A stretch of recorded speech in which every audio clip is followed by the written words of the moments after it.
on your home screen, you're gonna, it has pages 1 of 2. If we scroll down, there's 2. If you get into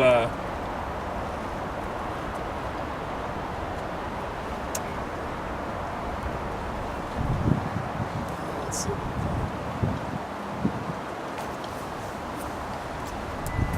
So as you go down, you're going to start getting more and more pages.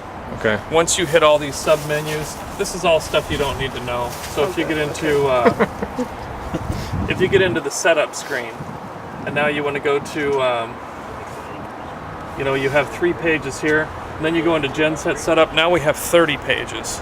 So you guys only need the first 2. So I mean, just briefly on it. Your genset data. It gives you your average voltage, average current, kW, power factor, frequency, and then he can page down. Gives him engine hours, coolant temp. This is all the basic stuff when this thing's running or when it's sitting. If he goes into the engine data, that's basically just engine things. Doesn't have anything to do with making power, any of that. It's going to show oil pressure, battery voltage, engine speed. So when he's here once a month, he can just go into those screens while it's running and log all that stuff. Exactly. I'm trying to find. If he goes into alternator data, that's going to give him basic AC functions. Doesn't give you the overall. So there's your line to line. But he can scroll through all of this. The first couple are pretty self-explanatory. If you get into a fault,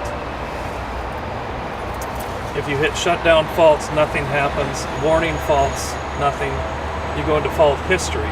On this machine, they took away the option to go into each individual type of fault. So unless you have an active fault, so now we have an active fault,